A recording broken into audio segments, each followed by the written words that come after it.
శ్రీగురుభ్యో నమః.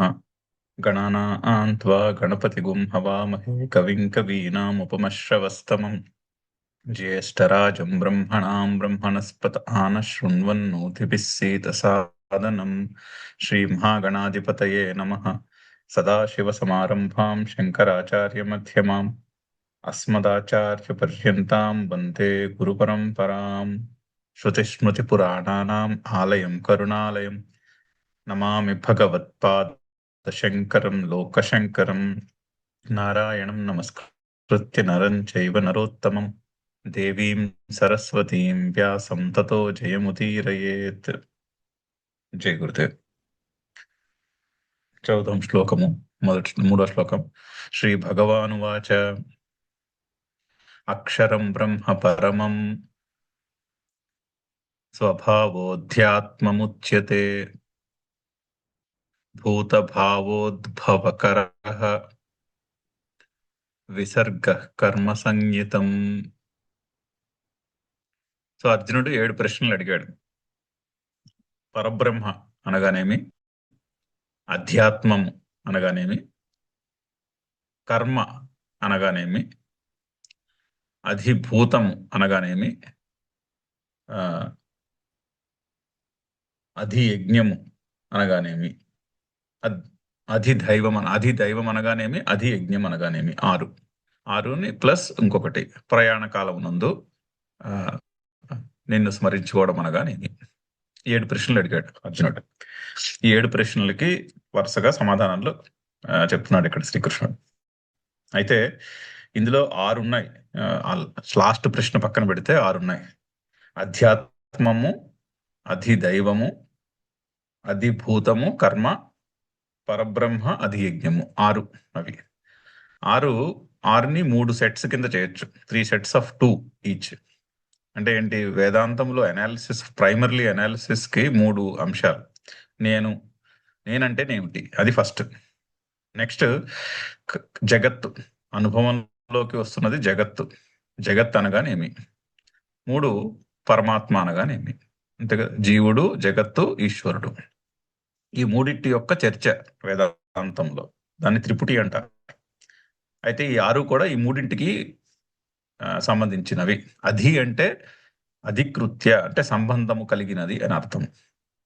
అన్నిటికీ అధి అన్నటువంటి ప్రిఫిక్స్ వస్తుంది కదా అక్కడ. ఆ అధి అన్నది ప్రిఫిక్స్. అది అంటే ఏంటి? అధికృత్య అని అర్థం సంస్కృతంలో. అంటే సంబంధించి, దానికి సంబంధించి ఉన్నది అని అర్థం. అయితే ఈ 3 అంశాలకి, నేను, జగత్తు, పరమాత్మ, ఈ 3 అంశాలకి చెందినవి 6 అంశాలు అని చెప్తున్నారు. 2 సెట్స్ అవి. అయితే నేను, జీవుడుకి సంబంధించినది అధ్యాత్మము, అధిదైవము. అదే అధ్యాత్మము డెఫినేషన్ చూడబోతున్నాం ఇప్పుడు మనము భాష్యంలో. సో ఇక్కడ ఈ శ్లోకంలో అధ్యాత్మము, వచ్చే శ్లోకంలో అధిదైవము.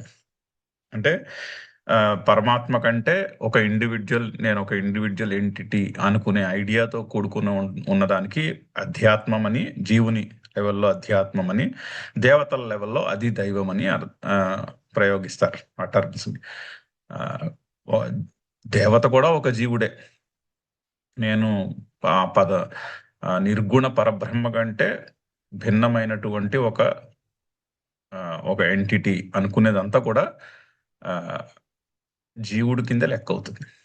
ఎందుకంటే చావు పుట్టుకలు ఉన్నవాడు జీవుడు. దేవతలకు కూడా ఒక టైం పీరియడ్ ఉంటుంది. టైం పీరియడ్ ఉన్నది అంటే అది జీవుని కింద లెక్క, జీవుని యొక్క డిస్క్రిప్షన్ లోకి వస్తుంది. సో అధ్యాత్మము, అధిదైవము 2 నేను, జీవుడు ఆర్ జీవుడు అన్న అంశానికి చెందినవి. ఆ 2 కూడా. జగత్ అంటే అధిభూతము. అంటే చుట్టూ కనిపించే జగత్తంతా, చరాచర జగత్తంతా ఏదైతే ఉందో, కదిలే జగత్తు, కదలని జగత్తు, వాటన్నిటికీ భూతములు అవన్నీ, జీవులు. అవన్నీ ఆ జగత్తులో కనిపించే ఆబ్జెక్ట్స్. ఆ జగత్తుకి సంబంధించినది అధిభూతము, కర్మ. ఎందుకంటే కర్మ కూడా జగత్తులో ఉంటుంది. ఈ 6 అధిభూతము, కర్మ జగత్తుకి సంబంధించినటువంటి అంశములు. బ్రహ్మ చూసాం మళ్ళీ. అక్షరం పరమం బ్రహ్మ, పరబ్రహ్మ, అధియజ్ఞము అని రాబోతోంది నెక్స్ట్ శ్లోకంలో. ఆ పరబ్రహ్మ, అధియజ్ఞము, ఈ 2 పరమాత్మకు సంబంధించినటువంటి అంశంలో. అలాగా అది ప్రాసెస్ ఆఫ్ ఎక్స్ప్లెనేషన్, ఒక ఫిలసాఫికల్ ప్రాసెస్ ఆఫ్ అనాలిసిస్ అది. అలాగే వేరే చోట్ల ఫర్ ఎగ్జాంపుల్ అవస్థాత్రయము అన్న అనాలిసిస్ అంటే జాగ్రత్త అవస్థ, సుషుప్తి, స్వప్నము. జాగ్రత్త, స్వప్నము, సుషుప్తి అంతే కదా. మేల్కొనే ఉన్న సమయము, స్వప్న సమయము, స్వప్నం పడుకుని స్వప్నం కలగంటున్నటువంటి సమయం. వేరొకటి గాఢమైన నిద్ర. గాఢమైన నిద్ర. ఈ 3 అవస్థలు మనకి ఎక్స్‌పీరియన్స్‌లోకి వస్తూ ఉంటాయి.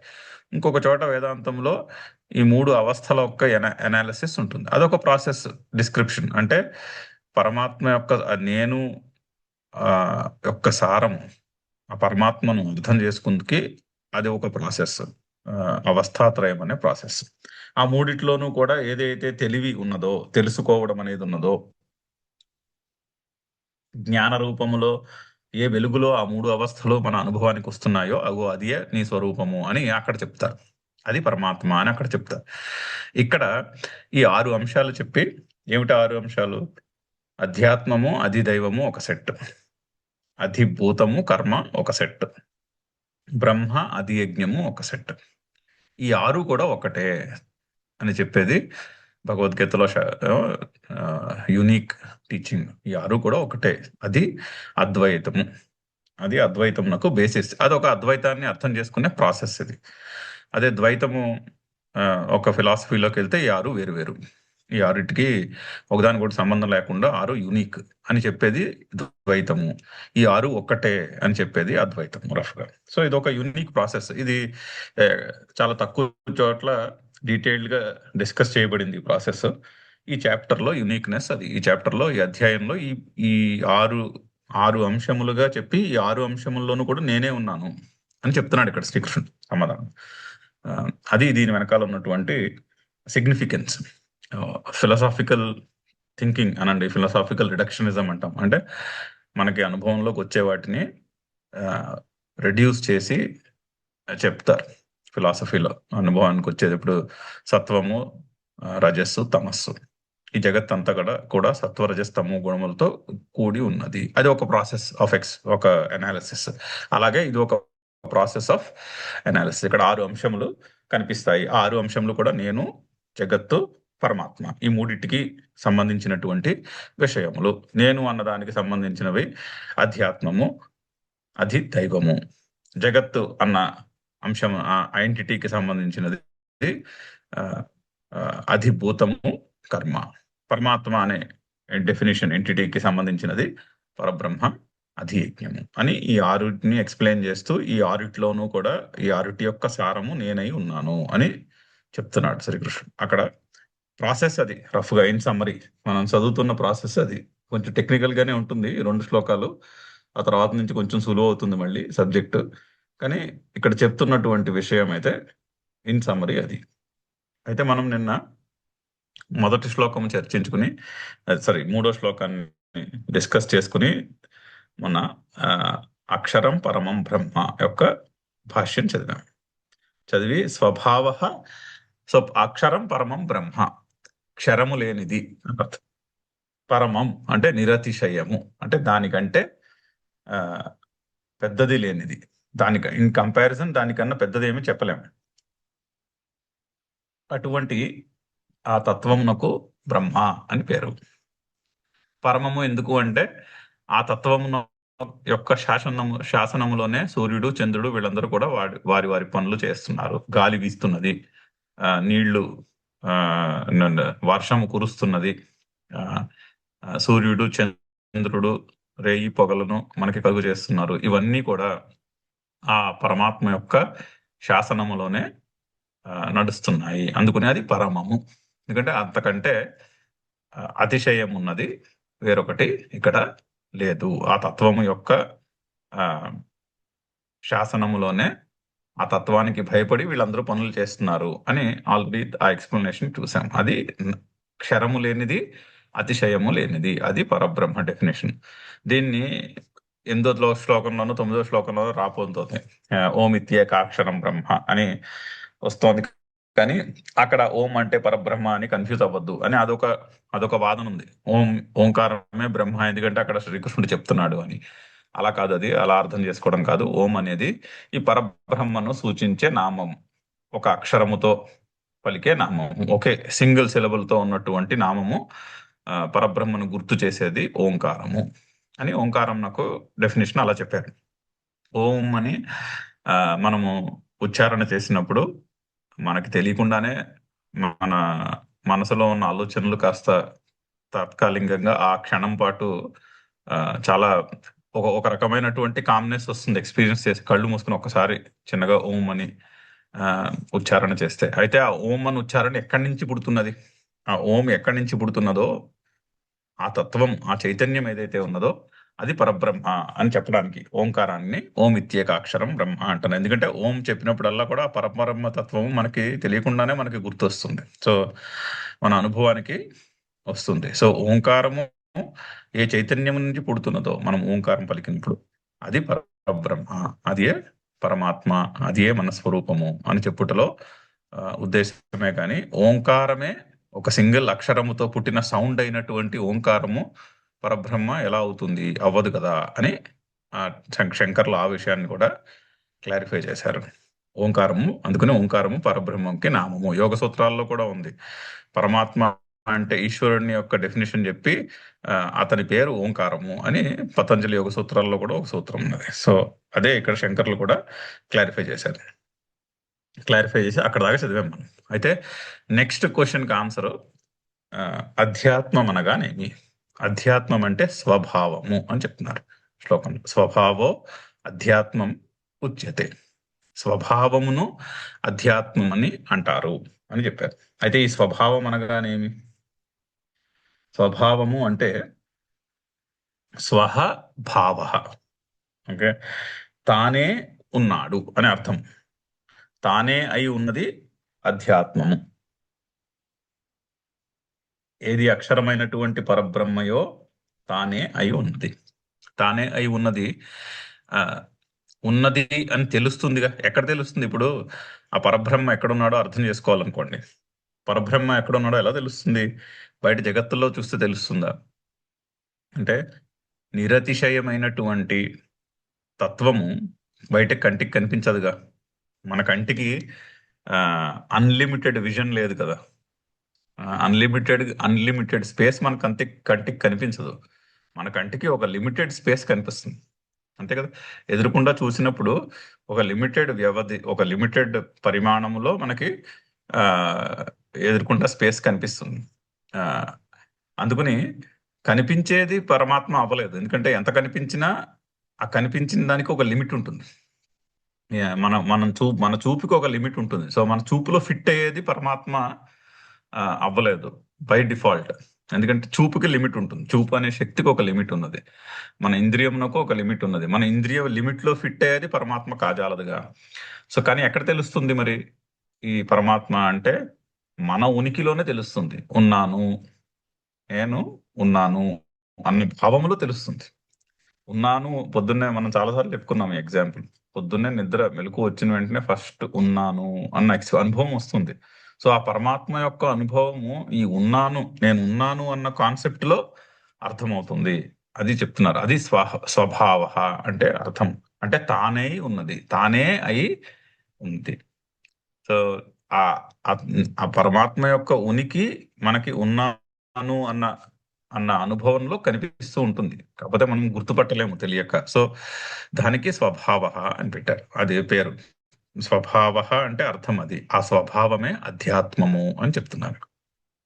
ఆ వాక్యం యొక్క అర్థం అది. ఇప్పుడు మనం చదవబోయే వాక్యం. అక్కడ వాక్యం చదువుదాము. తస్యైవ పరస్య బ్రహ్మణః ప్రతిదేహం ప్రత్యేగాత్మ భావ స్వభావ. సో ప్రతి దేహమునందు ప్రత్యేగాత్మ భావము స్వభావము. ప్రతి దేహములోనూ ప్రత్యేగాత్మ అయి ఉన్నది ఏమిటో అది స్వభావము అని అర్థం. ప్రత్యేగాత్మ అంటే ఏంటి? ప్రత్యేగాత్మ అంటే ఇది కూడా ఇదివరకు మనం డిస్కస్ చేసుకున్నాం.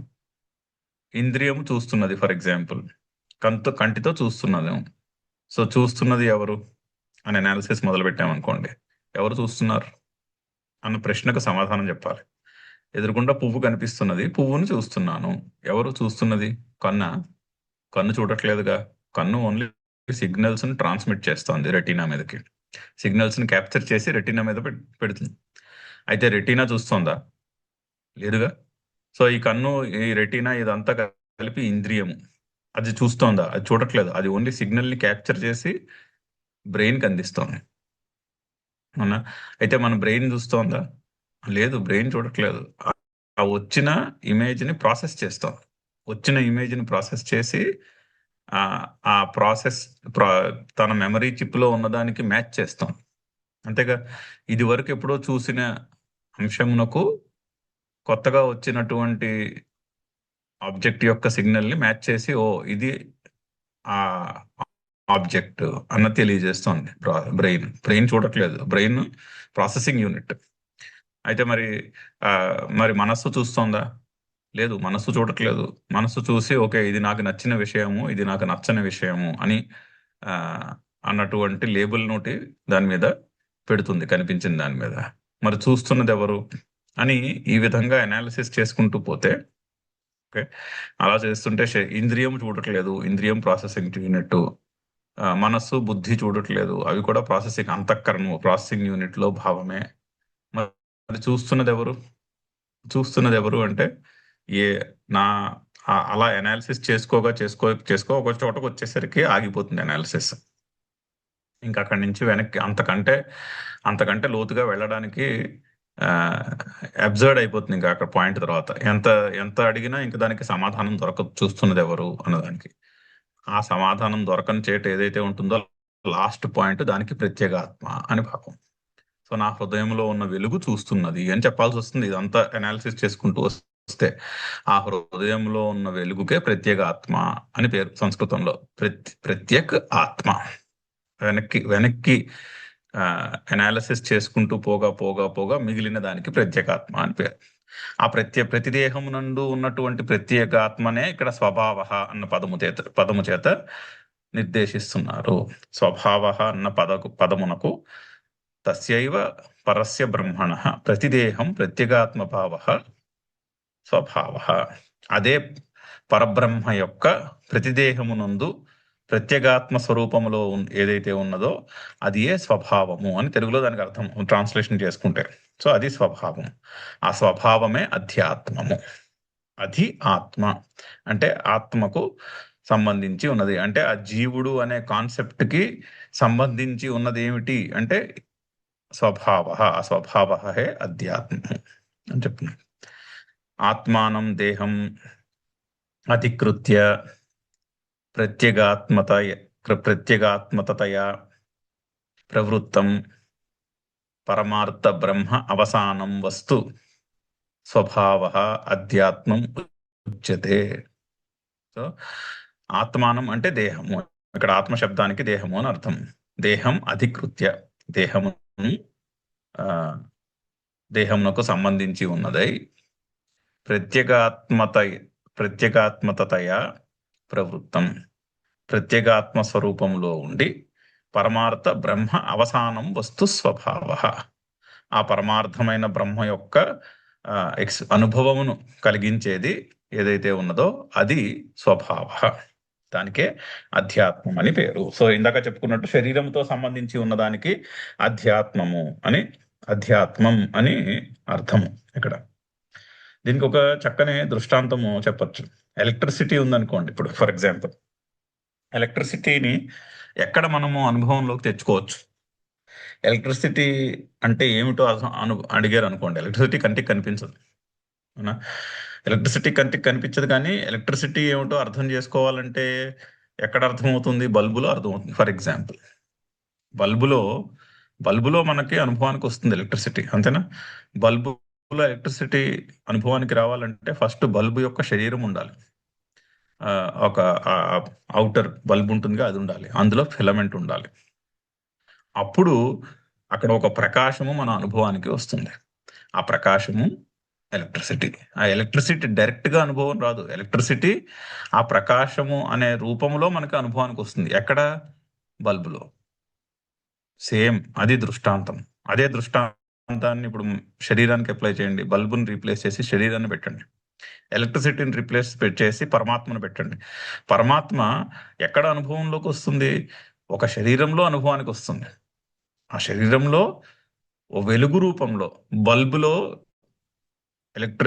స్విచ్ చేయగానే బల్బులో కాంతి రూపంలో ఎలక్ట్రిసిటీ ఏ విధంగా మన అనుభవానికి అందుతుందో అదే విధంగా శరీరంలో ఉన్న చైతన్యము, మన శరీరం జడము కాదుగా, శరీరము చైతన్యముగా. మన శరీరము జడమైనా మన మన నేను అన్న ఐడియా చైతన్యముగా, జస్ట్ జడము కాదు కదా, రాయి వలె. సో నా శరీరంలో ఎలక్ట్రిసిటీ బల్బులో ఒక వెలుగు రూపంలో మన అనుభవానికి వచ్చినట్టు మన శరీరంలో ఉన్న చైతన్యం రూపంలో పరమాత్మ మనకు అనుభవానికి వస్తాడు. అది అక్కడ సంస్కృతం వాక్యం యొక్క అర్థం. అది ఆ దృష్టాంతాన్ని గుర్తుపెట్టుకుంటే మనకి అది చక్కగా అర్థమవుతుంది. అధ్యాత్మం అంటే అది. ఇప్పుడు ఇంకొక ఎగ్జాంపుల్ చెప్పొచ్చు. దృష్టాంతం ఆనందం అనుకోండి. ఆనందం ఎక్కడ ఉంటుంది? ఆనందం యొక్క అనుభవం ఎక్కడ వస్తుంది? ఆనందం యొక్క అనుభవం బయట జగత్తులో రాదుగా. జగత్తులో వస్తువు ట్రిగర్ చేయొచ్చు ఆనందాన్ని, బట్ ఆనందము యొక్క అనుభవం ఎక్కడి నుంచి పుడుతుంది? మన హృదయంలో పుడుతుంది ఆనందము యొక్క అనుభవం. సో ఆనందము ఎక్కడున్నది? హృదయములో ఉన్నది, బయట లేదు. సో ఆనందమును వెతకాలి అంటే ఆనందమును హృదయంలో వెతుక్కోవాలి, బయట వెతుక్కోవడం కాదు. అది కూడా ఒక ఫిలసాఫికల్ దృష్టాంతం ఈ మాటకి. అధ్యాత్మము అంటే దేహమును సంబంధించి ఉన్నది అధ్యాత్మము. అంటే ఆ పరమాత్మ అనే తత్వము మనకి అనుభవానికి ఎక్కడ వస్తుంది? అది అధ్యాత్మం అని అర్థం. అలా అర్థం చేసుకుంటే అధ్యాత్మం అన్న పదమునకు మీనింగ్ గుర్తుంటుంది. ఓకే. అయితే ఇంకొక దృష్టాంతం కూడా ఉంది, ఇందాక మర్చిపోయాను. 6 అంశాలు అన్న చోట కూడా చక్కని ఎగ్జాంపుల్ చెప్తారు. అధ్యాత్మము, అధిదైవము, నేనుకు సంబంధించినవి, అధిభూతము, కర్మ, జగత్తుకి సంబంధించినవి, బ్రహ్మ, అధియజ్ఞము, పరమాత్మకు సంబంధించినవి అని చెప్పుకున్నాం. అయితే వాటర్ మాలిక్యూల్ ఎగ్జాంపుల్ చెప్పుకోవచ్చు. ఇప్పుడు అవుటర్ స్పేస్ లో మనకి ఇక్కడ ఇంటి చుట్టూ మన స్పేస్ లో మనకు అనుభవానికి వచ్చే స్పేస్ లో వాటర్ మాలిక్యూల్ ఉంటుంది, అవునా? హ్యూమిడిటీ ఉంటుందిగా. హ్యూమిడిటీ లేకుండా అట్మాస్ఫియర్ ఉండదు. అట్మాస్ఫియర్ అంతా హ్యూమిడిటీ ఉంటుంది. అంటే మనం కూర్చుంటే మన చుట్టుపక్కల కూడా హ్యూమిడిటీ ఉంది, కాకపోతే మనకి కనిపించకపోవచ్చు. అందులో వాటర్ మాలిక్యూల్ ఉంది ఎయిర్ లో, అది మనకి కనిపించదు. అది నిర్గుణ పరబ్రహ్మ స్వరూపమునకు దృష్టాంతం ఆరిట్లో. అయితే ఈ వాటర్ మాలిక్యూల్ వాటర్ వేపర్ అవుతుంది. కొంచెం కండెన్స్ అవుతున్నప్పుడు వాటర్ వేపర్ అవుతుంది, అంతే కదా. ఇప్పుడు ఎండకి నీళ్లు, సముద్రంలో నీళ్లు మరిగి వేడెక్కి వాటర్ వేపర్ వస్తుంది సముద్రం నుంచి. ఆ వాటర్ వేపర్ అధియజ్ఞము. ఆ వాటర్ వేపర్ కండెన్స్ అయ్యి ఒక క్లౌడ్ కింద ఫార్మ్ అవుతుంది. అది దైవం. ఓకే. క్లౌడ్ కింద ఫామ్ అయ్యి తర్వాత వాటర్ డ్రాప్స్ కింద మారుతుంది.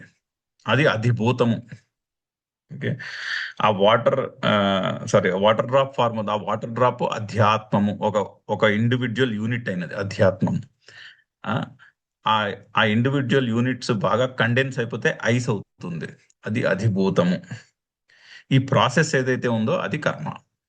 ఈ నీళ్లు వేడెక్కి అక్కడి నుంచి వాటర్ వేపర్ ఫార్మ్ అవడం, అక్కడి నుంచి అవన్నీ వాటర్ వేపర్ మాలిక్యూల్స్ అన్ని దగ్గరికి వచ్చి క్లౌడ్ గా ఫార్మ్ అవడం, క్లౌడ్ నుంచి బాగా కండెన్స్ అయిన క్లౌడ్ రెయిన్ డ్రాప్స్ కింద అవడం, రెయిన్ డ్రాప్స్ మళ్ళీ కండెన్స్ అయ్యి ఐస్ అవడం, ఐస్ మళ్ళీ కరిగి వాటర్ అవడం. ఈ ప్రాసెస్ ఏదైతే ఉందో ఆ ప్రాసెస్ అంతటికి కర్మ.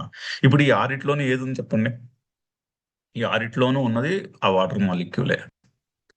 అదే వాటర్ మాలిక్యూలు ఇన్ని తత్వములుగా మనకి అనుభవానికి వస్తూ ఉంటుంది. సో అదే విధంగా ఇక్కడ చెప్పబోతున్న ఆరిట్లోనూ కూడా ఉన్న తత్వము ఒక్కటే అని చెప్పుటలో అక్కడ భావం.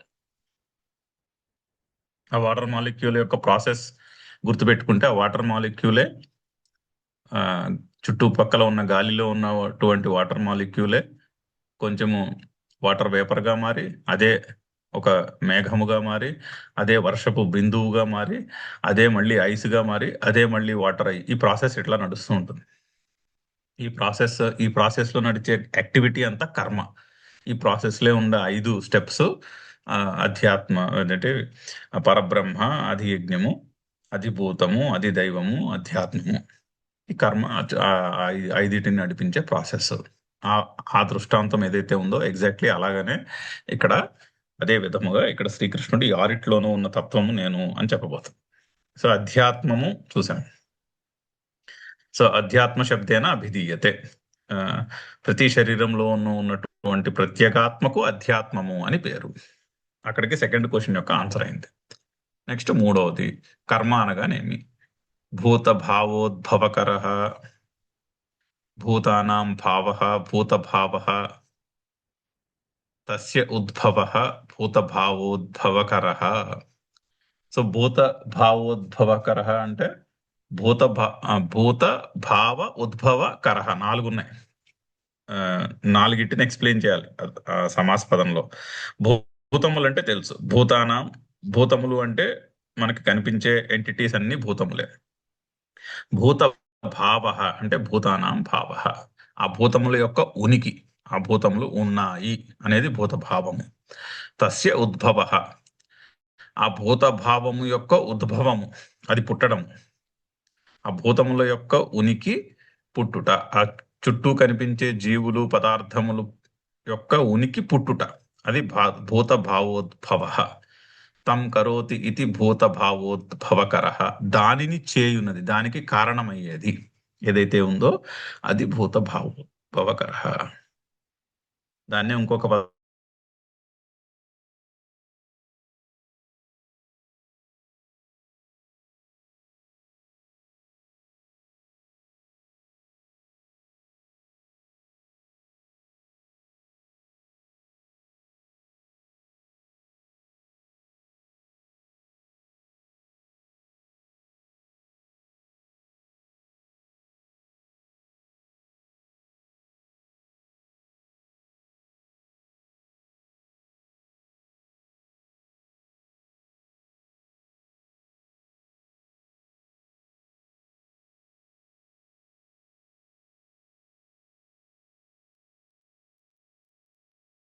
సారీ, ఇంటర్నెట్ డ్రాప్ అయిపోయింది.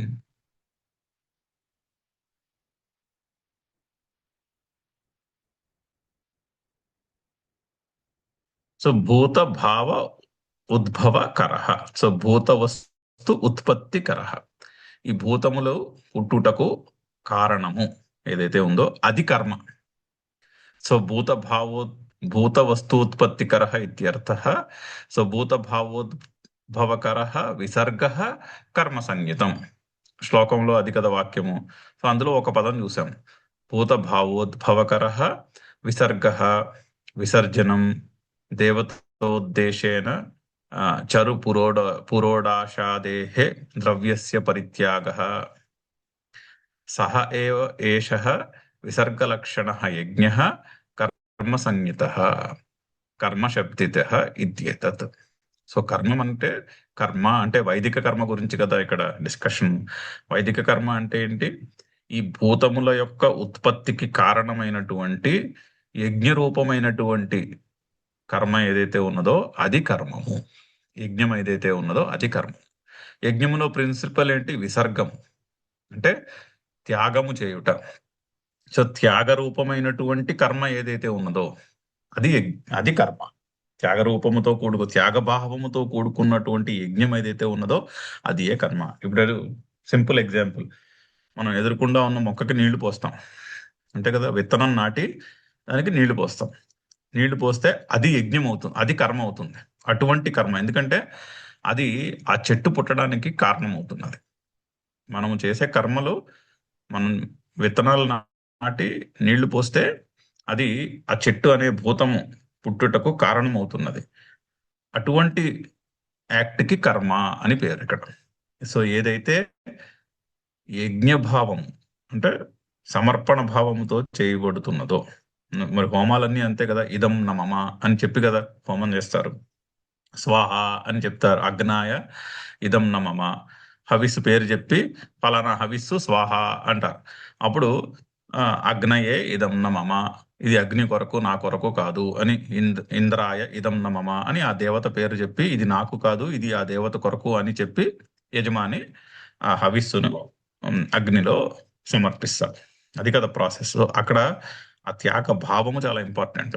నా గురించి కాదు, ఇది నేను ఆ దేవతకు సమర్పించుకుంటున్నాను. ఎందుకంటే మనిషికి దేవతకి పరస్పర సంబంధము అని 4వ చాప్టర్లో చక్కగా శ్రీకృష్ణుడు వర్ణించాడు ఆల్రెడీ, యజ్ఞం చెప్పిన చోట. నువ్వు వాళ్ళని జాగ్రత్తగా చూసుకో, వాళ్ళు నిన్ను జాగ్రత్తగా చూసుకుంటారు అని మ్యూచువల్ డిపెండెన్స్ ప్రిన్సిపల్ని ఆల్రెడీ అక్కడ ఎస్టాబ్లిష్ చేసి ఉన్నాడు యజ్ఞము చెప్పిన చోట. ఆ మ్యూచువల్ డిపెండెన్స్ అంటే అంతే కదా, మనము హవిస్సులు వేస్తేనే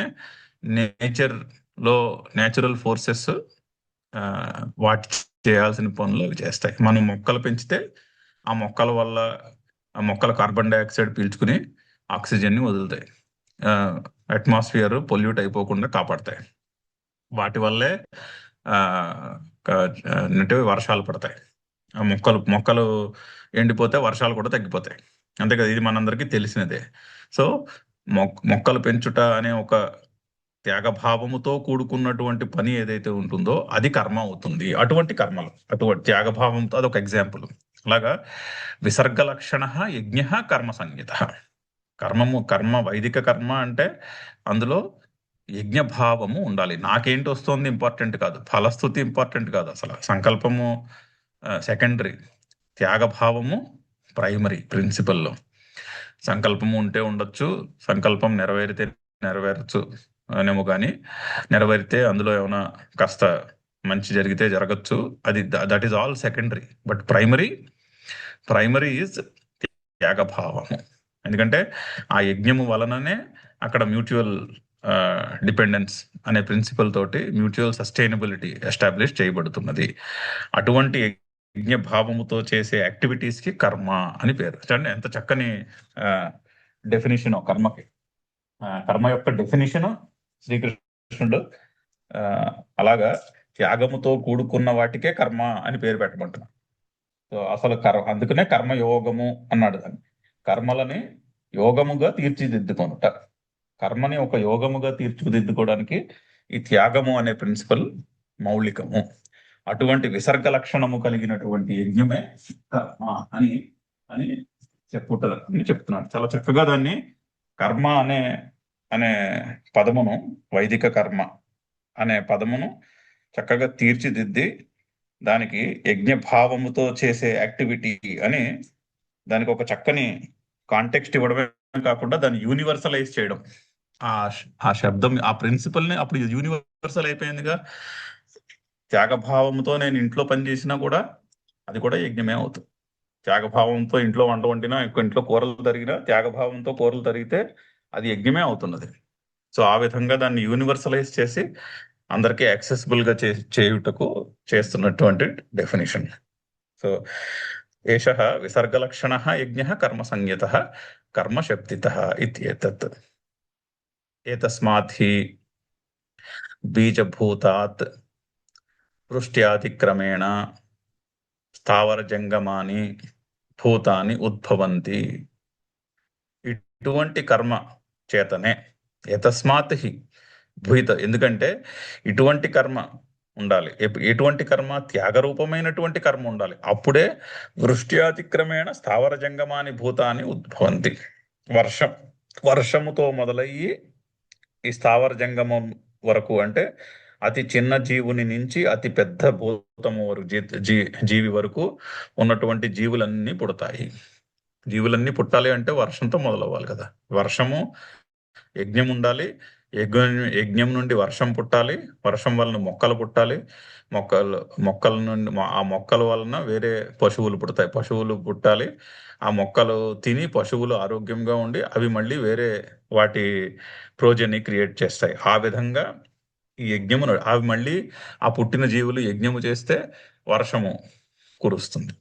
అంటే ఆ పుట్టిన మనుషులు యజ్ఞ భావముతో ఉంటే, అంటే మోడర్న్ లాంగ్వేజ్లో చెప్పాలంటే సస్టైనబిలిటీ అనే ప్రిన్సిపల్తో పనిచేయ వాళ్ళ పనులు సస్టైనబిలిటీ అనే ప్రిన్సిపల్ని దృష్టిలో పెట్టుకుని చేస్తే మళ్ళీ వర్షాలు బాగా కురుస్తాయి. అంటే ఎన్వైరన్మెంట్ అనుకూలంగా ఉండి పొల్యూషను, గ్లోబల్ వార్మింగ్ లేకుండా వర్షాలు పడి ఆ వర్షాలకు మళ్ళీ మొక్కలు పెరిగి ఆ మొక్కలను తిని మళ్ళీ పశువులు పెరిగి జీవులు మనుషులు పెరిగి ఆ మనుషుల యొక్క సంఖ్య పెరిగి వాళ్ళు మళ్ళీ కర్మలు చేస్తే మళ్ళీ వర్షాలు పెరిగి అలా నడుస్తుంది సైకిల్ అని ఆల్రెడీ మనం 4th చాప్టర్లో చూసాం.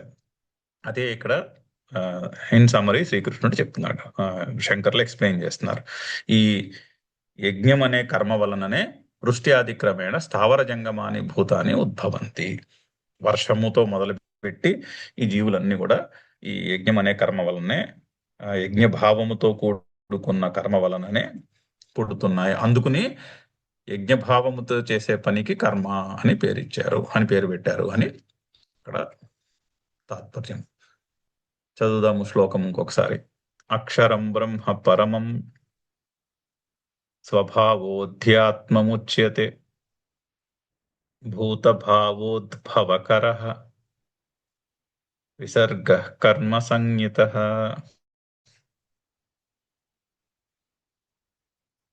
అధిభూతం క్షరో భావః పురుషశ్చాదిదైవతం అధియజ్ఞోహమేవాత్ర దేహే దేహభృతాం వర. సో దేహభృతాం వర అర్జునుడికి సంబోధన. దేహదారులలో శ్రేష్ఠుడా, దేహభృతాం దేహమును ధరించిన వాళ్ళలో శ్రేష్ఠుడా అని అర్జునుడిని సంబోధిస్తున్నాడు.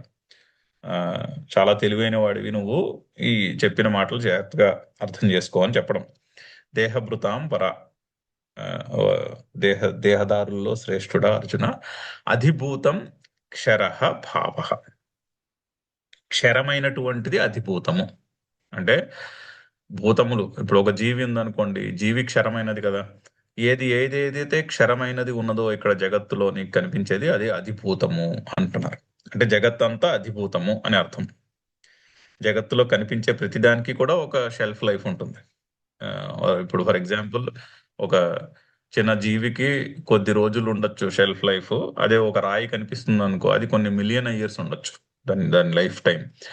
కానీ లిమిటెడ్. సూర్యుడు ఉన్నాడు అనుకోండి, కొన్ని మిలియన్స్ ఆఫ్ ఇయర్స్ ఉంటాడు, కానీ లిమిటెడే కదా. అయినా కూడా ఒక లిమిట్ ఉంది. సో అది భూతము. క్షరః భావః, ఎక్కడెక్కడైతే నశించే తత్వము ఉన్నదో అదంతా అధిభూతము అని అర్థం. సింపుల్ గా అర్థం చేసుకోవచ్చు. అధిభూతము క్షరః భావః. పురుషః చ అధిదైవతం. అధిదైవము అంటే పురుషః అని అర్థం. పురుషః అంటే ఈ జగత్తంతా దేని చేత వ్యాపించి ఉన్నటువంటి తత్వం అని అర్థం. అంటే ఈ జగత్తుని ఏ తత్వం అయితే పూర్ణము చేస్తున్నదో అది పురుషః అని అర్థం. పురుషః అంటే ఈ పురుష శబ్దమునకు కాస్మిక్ ఇండివిజువల్ అని చెప్పచ్చు ఇంగ్లీష్లో. అంటే మొత్తము ఈ జగత్తంతా ఒక జీవుని కింద లెక్కేసాం. ఈ సృష్టి అంతా ఒక జీవుని కింద లెక్కేసాం అనుకోండి. దానికి కూడా మరి సృష్టికి పుట్టడము, సృష్టికి ప్రళయము ఉంటాయి కదా. ఆ ఇండివిజువల్ ఎంటిటీకి కూడా పుట్టుక చనిపోవుట అనే ఒక సైకిల్ ఉన్నది. సృష్టి పుడుతూ ఉంటుంది, కొన్నాళ్ళు నిలుస్తుంది, మళ్ళీ విలీనం అయిపోతూ ఉంటుంది. సో ఆ సైకిల్లో ఉన్న తత్వమునకు, కాస్మిక్ తత్వమునకు ఒక యూనిట్ అని పేరు పెడితే దానికి పురుష అని పేరు. పురుష సూక్తము ఆ యూనిట్ ని ఉద్దేశించి చెప్తున్నటువంటి మంత్రములు. ఫర్ ఎగ్జాంపుల్, ఓకే, సహస్ర శీర్ష పురుష అని మొదలవుతుంది. అంటే ఏంటి? ఈ జగత్తులో 1000 తలలు పురుషునికి అని. అంటే పోయిటిక్ గా చెప్పడం, ఈ జగత్తులో కనిపించే ప్రతి జీవుడు కూడా ఆ పురుషుడే అని చెప్పడం అనమాట. అంటే ఏంటి? ఈ జగత్తులో కనిపించే జీవులన్నింటినీ ఒక కన్సాలిడేటెడ్, ఒక అగ్రిగేటెడ్ యూనిట్ కింద తీసుకుంటే ఆ యూనిట్ కి పురుష అని పేరు. అలాగే ఇంకో చోట కూడా మనకి ఆల్రెడీ పురమునందు నివసించేది కాబట్టి పురుషుడు అని కూడా చెప్పారు. నవద్వారే పురే దేహి అన్న శ్లోకం వచ్చినప్పుడు అక్కడ పురుష శబ్దానికి పురే, ఈ పురమునందు నివసించున్నది. ఈ శరీరం అనే పురమునందు నివసించువాడు కాబట్టి పురుషుడు అని కూడా అక్కడ చెప్పారు. అలా చెప్పుకున్నా కూడా అర్థం సరిపోతుంది. అది దైవము.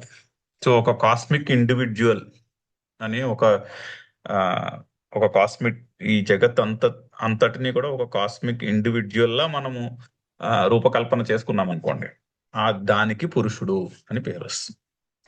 అందుకే అక్కడ పురుష సూక్తంలో ఆ, బ్రాహ్మణులు ఆ పురుషునికి తల అని, క్షత్రియులు బాహువులని, ఆ, అలా అలా అటువంటి వర్ణన ఉంది. అంటే ఏంటి, అక్కడ రూపకల్పన చేస్తున్నారు. ఈ ఈ ఈ కనిపించే విశ్వము ఏదైతే ఉన్నదో, ఈ ఈ విశ్వం అంతటిని ఒక ఒక యూనిట్ కింద లెక్కేసి దాన్ని ఒక మనిషితో పోలిస్తే, రూపకల్పన చేస్తే, ఆ రూపకల్పనలో ఆ ఫలానాది బ్రాహ్మణులు, ఫలానాది క్షత్రియులు అంటూ ఆ ఆ శరీరం యొక్క డిస్క్రిప్షన్ ని చక్కగా పోయిటిక్ గా వర్ణిస్తున్నటువంటి మంత్రాలు ఉంటాయి. అందుకనే పురుష సూక్తం ఉంది.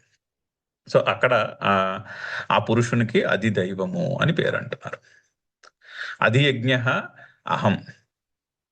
ఇక్కడ ఈ ఈ సమస్త సృష్టిలోనూ యజ్ఞం జరుగుతూ ఉన్నది.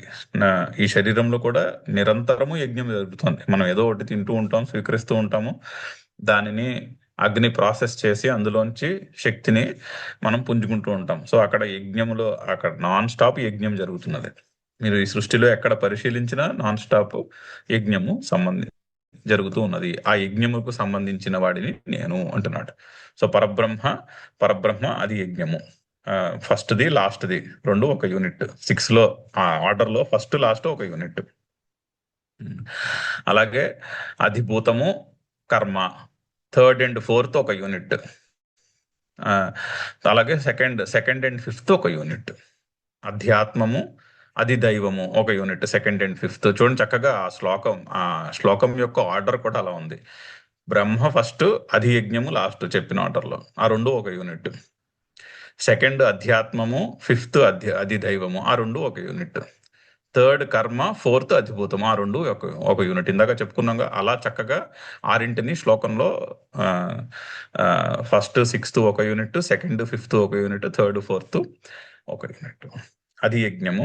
అహమేవ అత్ర దేహే, ఈ దేహమునందు జరుగుతున్న యజ్ఞమునకు సంబంధించిన వాడిని నేను. అత్ర దేహే అహమేవ అది యజ్ఞ అని తెలుసుకో. సో ఫైనలీ ఏంటి మెసేజ్, 6 అంశముల కింద డిస్క్రైబ్ చేసి ఈ 6 అంశములు ఒక్కటే అని అని చెప్పుటలో అక్కడ తాత్పర్యము. దీనికి భాష్యమును మనం శనివారం నాడు చదివి ముందుకెళ్దాం. ఓం పూర్ణమద పూర్ణమిదం పూర్ణాత్ పూర్ణముదచ్యతే పూర్ణస్య పూర్ణమాదాయ పూర్ణమేవావశిష్యతే. ఓం శాంతి శాంతి శాంతి. హరి ఓం.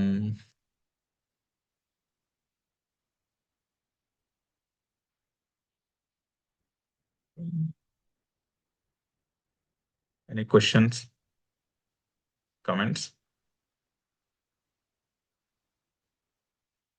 సరే అయితే కట్టేస్తున్నా.